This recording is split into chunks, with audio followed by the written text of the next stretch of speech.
It is the end of the sailing season. That's right, the end of the sailing season here at Brighton Seacliff Yacht Club. And I know I said I was going to do updates through the season. That hasn't happened. Why hasn't it happened? Because I've been enjoying myself too much out there racing. So, you know, here we are. In the background, you can see and hear our club enjoying themselves. DJ Simon there, one of our sailors, entertaining them. And yeah, it's been a great season. How did we go for a first season back? Pretty well, I think.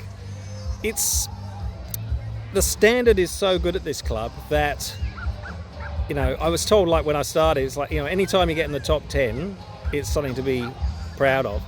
And by the end of it, if we joined the dots well enough, you know, that's kind of like where we were. And sometimes we pushed on to do a little bit better than that and jagged a couple of results. So, you know, it's all about, you know, making less mistakes, joining all the good points of sail together. I started with like the broader brush strokes, you know, stay on the board, don't fall off, get around the course, do both races, make reasonable decisions upwind. And then, you know, you start looking at all the little things and, you know, what you're doing with the board, where you're positioning the weight, what your outhaul is, what your downhaul is, what your mast track is, and chipping and changing as you go on. And by the end of it, we were making some pretty solid decisions.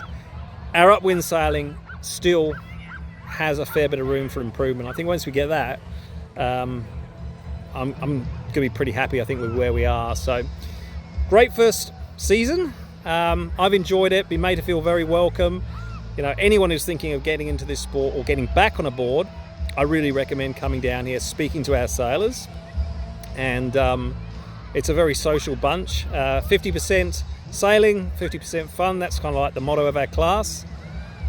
And even though I didn't regularly do updates, video updates for the sailing season, our races, I did do one 2 weeks ago at the last round of the club championships. So I'm going to share that with you now. And it was a fairly interesting race for me.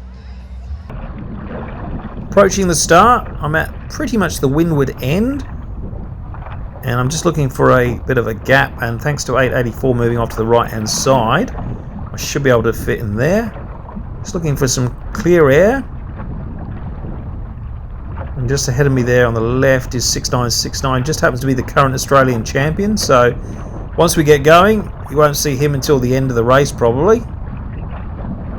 And there we go, all pumping away. And we can pump the sail for the first 30 seconds upwind.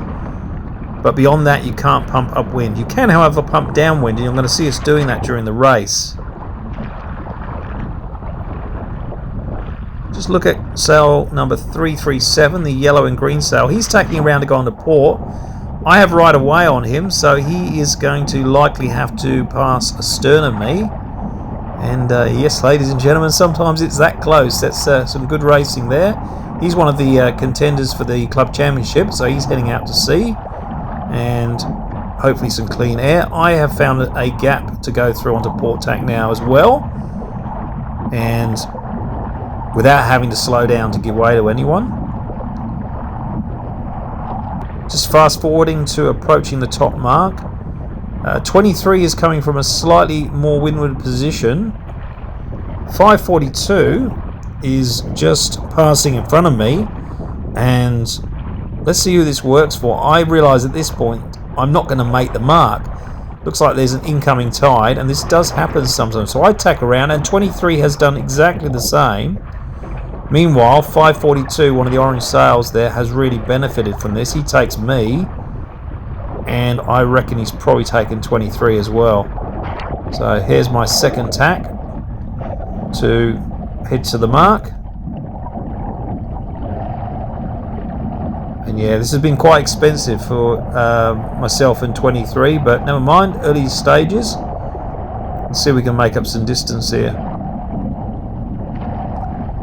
Can graze the buoy, there's no problem with that. And we are now heading downwind in what is pretty much a dead run downwind, and this is where you can pump the sail, and you're going to see all of us doing that. And you know, the aim is to basically try and stay on some of these waves which are running in the same direction.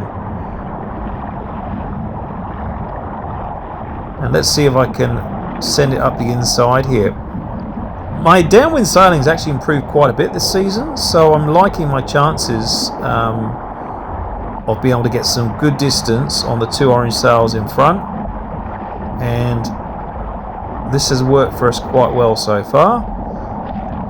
So we will fast forward to the next buoy, and approaching the buoy, ready to jibe around it. You can see 1919 already around it.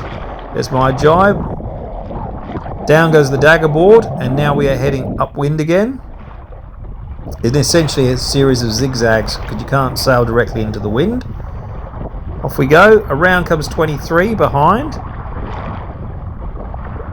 So that was a good downwind leg for us, but upwind we haven't quite found the sweet spot yet. Now I'm focusing on what's happening in front of me with the 2 orange sails, feeling that I've got actually some reasonable pace in this race. But is it the right decision to stay on the port tack, or is it better to head in towards the shore on starboard earlier? Not entirely sure at this point, but I should have maybe thought about what happened at the top mark where the incoming tide made me miss it. And look at that, 23's decided to tack around to starboard. And I would suggest to you, the ladies and gentlemen, this was the right call. And we haven't, at least not early enough. So let's see where we are by the time we go around the top mark, where 23 is. So 5:42, I've actually made a little bit of distance on that board. Round we go, but where's 23? Give you a little hint, she got past both of us. So if you look where my right leg is, you might see a yellow sail popping out, and that's the kind of distance you can make if you make the right calls. So back to going downwind, pumping the sail, and let's see if we can make anything on 5:42. Not so much. 23 is already round the leeward buoy. 5:42 is now as well. I think actually he's got away from me a bit. So we've got quite a bit of work to do here. So turning around to do another jibe, and again the dagger board has to go fully down, or close to fully down, and let's see if I've learned something from the previous lap. Already tacking around on the starboard is 23. 5:42 is heading out to sea a little bit more, but I wouldn't be surprised to see him tack around. I'm certainly going to. I'm going to wait till I'm pretty much astern of 23, and then I'm going to throw in a tack. There goes 5:42. Perhaps somewhat of a defensive mood. And I'm going to do it as well.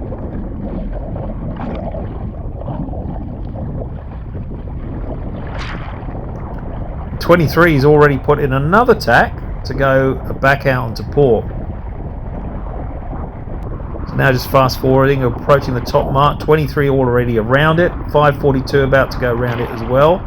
And if you just look off to the right hand side, you're going to see in the water on his board 2956, initials GT. So he's normally in the group a bit further ahead, but it's a bit of a novelty here to be able to I hope maybe get one up on him. But no doubt he'll have that sail up pretty quick, and he'll be back in the chase. There he is. We are on the last lap, so let's try not to make any mistakes. So rather than going straight downwind now, we're going to go off on basically what's known as a broad reach, or a series of broad reaches. We're not going to go directly downwind straight away. So the dagger board has gone up. 2956 has moved off to the left hand side to get some free air, some clean air. Not that I'm fouling him because I'm in front of him. In fact, he's in a good position to foul me with the air. And ahead of me is a gaggle of boards, and I'm still thinking there might be an opportunity to get one up on a few other sailors here, because they might get in each other's way as we get close to the finish. There's the next buoy. 2956 hasn't dropped off at all.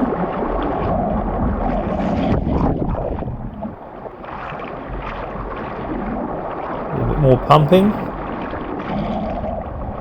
I'm just thinking, is there anything else I can do to catch up a little bit more before we get to the finish? We've only got a couple of marker buoys to go. 23's around the next buoy.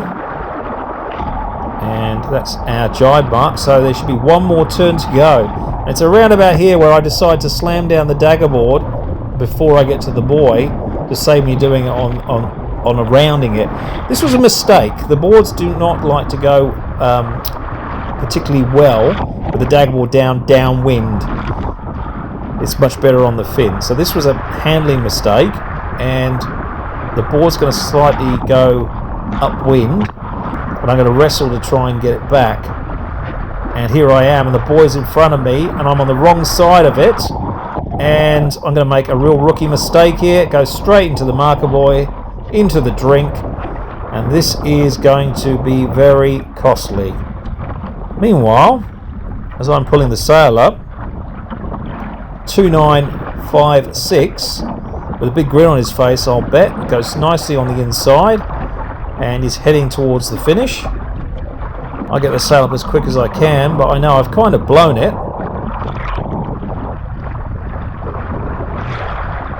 And here we are approaching the finish. So look, it was a good fun race. Made a few mistakes. It is a learning experience. So in the race on the day, Tim Lilliat won. And in the club championship overall, David Colliver came first, Malcolm Higgins came second, and Simon Lee third. I came 13th in my first season, and in the consistency, which is the handicap trophy, Greg Pratt came first, and I came 9th in my first season, so I'm actually quite pleased with that. Hopefully we can make some improvements next season.